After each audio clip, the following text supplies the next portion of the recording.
Welcome to the bold analysis. Today is the big day, final. Argentina versus France. I know everyone will be glued in the screens. Because majority of African France players are from Africa. I support France, but also I support France because I support Arsenal. And if I look in terms of teams are there, let's see how it goes. I go for France 2-1. Many superpowers like China, Turkey, and Russia are making headways in Kenya and Africa. But why do you think America is missing the grip? Does Kenya fall? The question is, does Kenya fall within the US strategic priorities? If you remember, the only president that visited Africa and Kenya, that was Barack Obama. Maybe because he had roots back home, amongst other reasons. Former President Donald Trump did not visit Africa and used very solving words to describe the continent.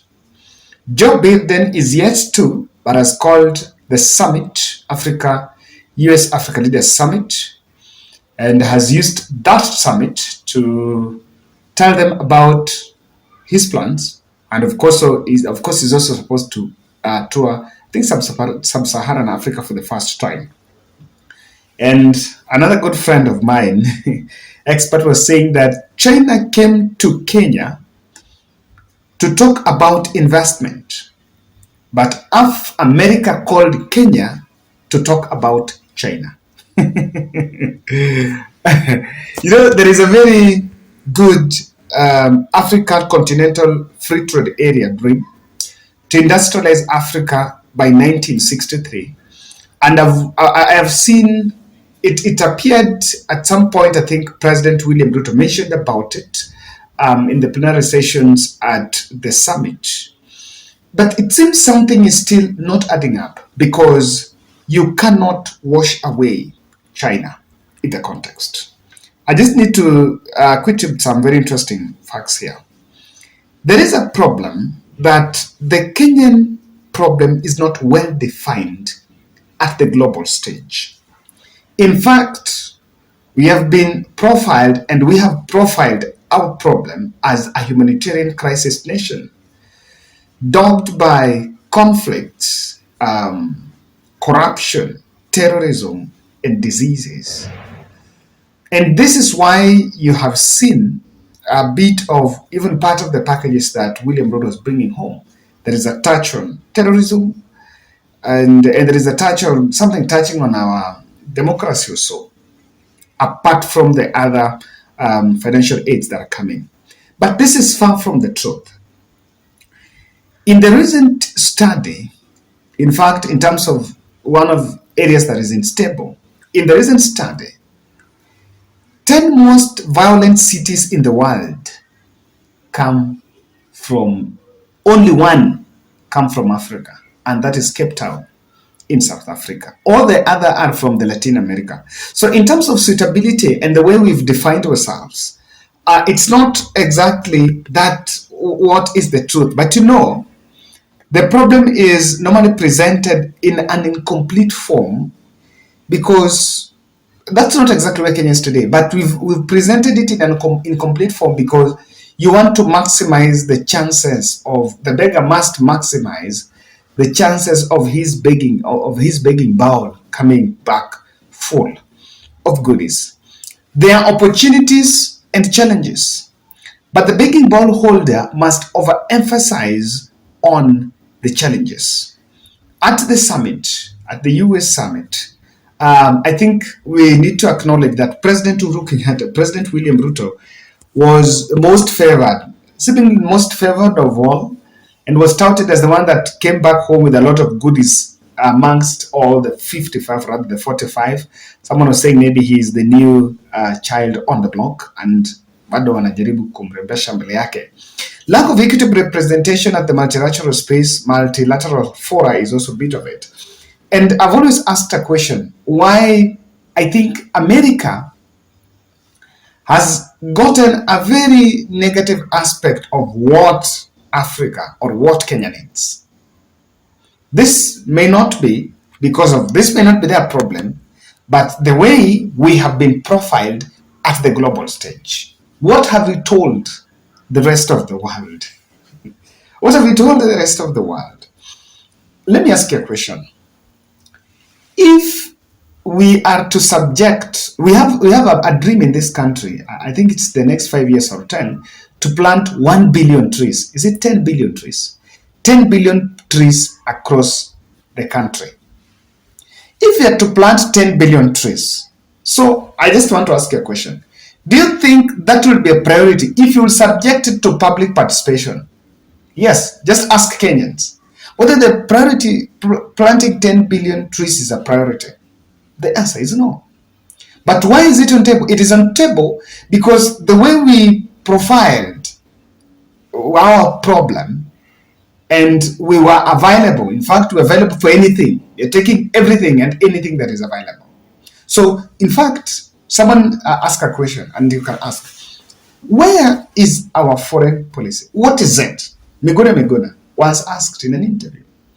Is there someone who really understands our foreign policy? We have had inconsistencies in our foreign policy because the balance is in between what we want and what is available. So, for example, what we want now, if you ask me, is industrialization so that the Kenyan youth can get the jobs. But then we've taken a fight on climate adaptation mechanisms because that's where money is, if you ask me. That is where the money is. So if the 10 billion trees, that's where the money is. This is not different from even former President Uhuru Kenyatta. Uhuru Kenyatta had very good funding on health front, courtesy of the COVID-19 pandemic. I want to narrow it down to why the other superpowers are getting it and what America is getting wrong in the Kenyan context. What they're simply getting wrong. Kindly subscribe to our channel, click the notification bell, and also like our video. I want to say thank you very much for your support. Those who support me from different parts of the globe, Merry Christmas to you and your family. And also those who share their support to me, asanteni sana. Yes, I know many of us have my number because my number was all over there during the Sarah fundraisers. And of course, I'll be so glad on that front. Did you know that Africa-US trade declined? From 2008, the value was $164 billion.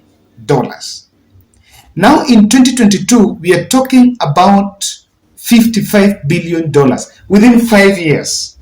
Spectrum. We are talking about $55 billion. You cannot compare this with China, which was doing 55 billion in 2000, was doing less than 100 billion in 2008, and in 2021 they're doing 255 billions direct investments in Africa. Their funds are here.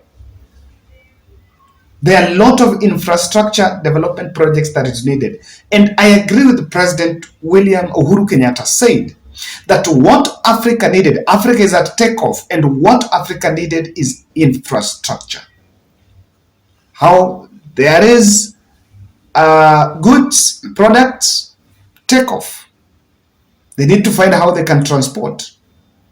And with production locally here is how they can also serve the external market.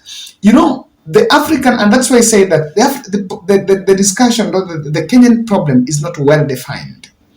Africa's population, even Kenya, let's talk of African population, is an opportunity for, is a market. And it's the biggest now, the labor force that is emerging. Now, it needs investment. Like Kenya needs investment to employ the growing population that piles pressure on the political leadership. For example, in the current dispensation, if there is something that every administration year in, year out struggles to solve is joblessness. each administration suffers really struggling with joblessness. And now, if you have, the more you have these investments can help create jobs. And that is why you will hear President William Ruto will easily take a billion deal for construction of a dam, affordable housing, and a road there, and another SGR, because they want to solve that problem. America's biggest letdown is what I don't want to call democracy interference or poll interference. For them, they look at it as strengthening democracy. But is it really strengthening democracy in the eye of the people you are really saying? US Ambassador of Kenya said they backrolled IBC with, I think, around 18 billion. The last general election that was used in public awareness and even some of election acquisition, some election materials and so. When you do that, people see interest. Is it just a grant for the sake of it? People see interest. And so the perception that maybe they're interfering with the poll, that may not augur well, because if Raila comes out to say that, look here, that America came here and interfered with the election, within the Kenyan context, you can trivialize it the way you make it, the way you like. But at the continental stage, in Africa, there are people that will listen to what Raila is saying. And so it affects, they will tend to feel, okay, US relationship comes with some other packages in it. And that is one of the things, in fact, the biggest letdown is that aspect of the democracy. I think if you want investment in Africa, do it the China way. China knew very well that maybe William Ruto was pro-West and Raila Odinga was pro-East. But do you think can you trace their impact in that election? You cannot trace. The population is here, but during the election time, majority of them did not flee out of the country. They went back to their country. Why? They don't want to interfere. Then they want to work with whoever is picked, whoever is there, because they know that their cause is very genuine. So, in fact, America's involvement in the election aspect is the biggest letdown for them. That's my take.